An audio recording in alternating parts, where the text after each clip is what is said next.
شروع کرتا ہوں اللہ کے ببرکت نام سے جو بڑا مہربان اور نہایت رحم کرنے والا ہے۔ اذان ہوتی، نماز کا وقت ہوتا اور بہلول جہاں بھی ہوتا مسجد میں پہنچ جاتا۔ بات تو یہ ہو کہ لوگ تو صرف بہلول کی دیوانگی ہی دیکھتے تھے، مگر اس کی عبادت اور ریاضت کے پیچھے کیا خلوص چھپا تھا اس سے بہت کم لوگ واقف تھے۔ یہ کیا معمولی بات تھی کہ بہلول حضرت امام موسیٰ کاظم کے خاص لوگوں میں سے تھا۔ یہ آل محمد کی ہی نگاہ کرم تھی کہ بہلول عالم دیوانگی میں بھی نماز سے غافل نہ تھا۔ کہا جاتا ہے کہ بہلول جب نماز کے لیے کھڑا ہوتا تو اس کے خشوع خضوع کو دیکھ کر کوئی اس کو دیوانہ کہنا تو دور، سوچنے سے بھی قاصر رہتا۔ آج کل کچھ لوگ اس کی دیوانگی پر ہی نظریں جمائے بیٹھے ہیں اور اس کی عبادت و ریاضت، تبلیغ قرآن اور حق و باطل کی پہچان میں کی گئی کاوشوں کو نظر انداز کرتے دکھائی دیتے ہیں۔ کیا یہ تاریخ کے اسلامی ادوار کو مسح کرنے کی نہام نہاد سازشوں کی ہی ایک کڑی نہیں کہ ایسے بزرگوں کے سنہری دور میں اللہ کے دین کو مٹا کر صرف دنیا ہی دکھائی جائے؟ مگر یہ یاد رکھیں، آج جو اللہ کے دین پر ڈٹ جانے والے اور حق و باطل پر مر مٹنے والے اگر دکھائی دیتے ہیں تو یہ ان اللہ والوں کے محنتوں کا ہی نتیجہ ہے۔ اللہ پاک ہمیں اپنے اوصاف کی عزت و تکریم کرتے ہوئے ان کے نقش و قدم پر زندگی بسر کرنے کی ہمت و توفیق عطا فرمائے۔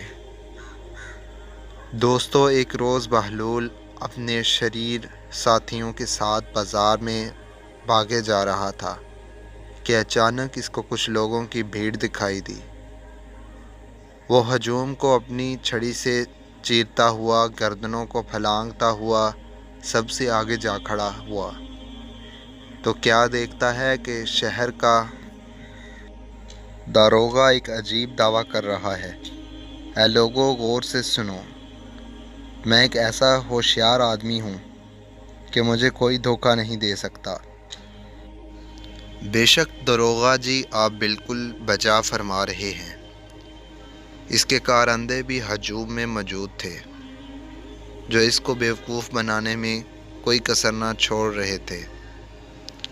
کسی کی کیا مجال کہ داروغہ جی کا مقابلہ کرے؟ کسی کو اپنی جان پیاری نہ ہو تو یہ کام کرے نہ، ورنہ داروغہ جی کا دعویٰ کون چیلنج کر سکتے تھے؟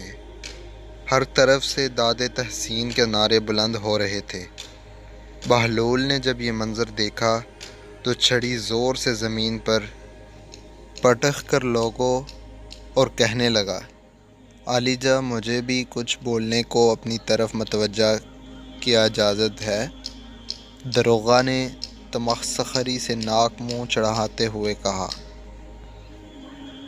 اچھا تو تم بھی بولو گے؟ چلو تم بھی بول لو، کہو کیا کہنا چاہتے ہو؟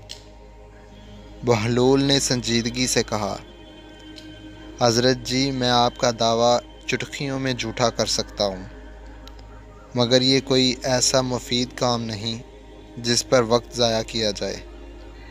بہلول نے جب یہ بات کی تو داروغہ اور اس کے حامی ہڑبڑا اٹھے اور کہنے لگے، اپنی شکل دیکھو اور باتیں دیکھو ذرا، داروغہ جی کی عقل کے سامنے تم کیا چیز ہو؟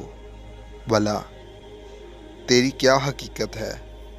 داروغہ بھی خاموش نہ رہ سکا اور مونچھوں کو تاؤ دے کر بولا، ہاں ہاں، تم جیسا پاگل تو مجھے ضرور دھوکہ دے سکتا ہے۔ ہاں، میں پاگل ہوں، مگر مجھے اس وقت ایسا جانسا بہت ضروری کام ہے، اور نہ تمہارا دعویٰ ابھی پانی پانی کر دیتا کہ آپ اور آپ کے یہ بچے ہمیشہ یاد رکھتے۔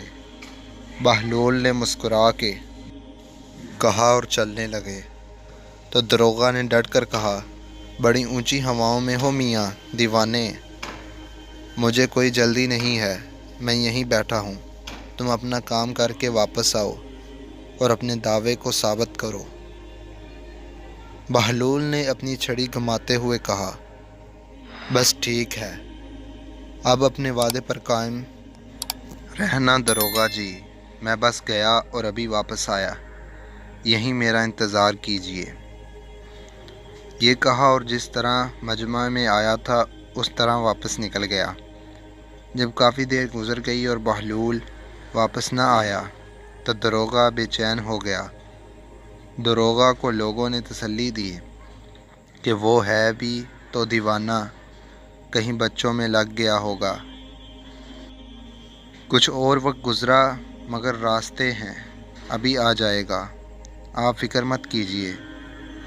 وہ نہ آیا۔ لوگ ایک دوسرے کی طرف دیکھ کر آنکھوں میں اشارے کرنے لگے، کچھ تو اٹھ اٹھ کر جانے لگے، کچھ کے ہونٹوں پر مسکراہٹ بھی نمودار ہونے لگی۔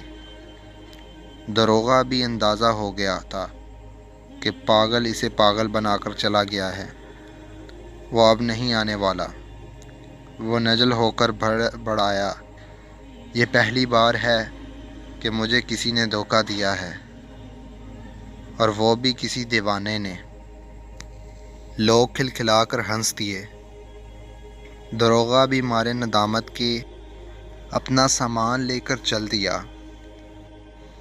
خلیفہ ہارون رشید تک یہ خبریں متواتر پہنچ رہی تھیں کہ اس کا رشتہ دار وہب بن عمر دیوانہ ہو گیا ہے، مگر ہارون کو یقین نہیں آ رہا تھا، تو ایک دن اس نے اس کو اپنے دربار میں طلب کرنے کا فیصلہ کر لیا۔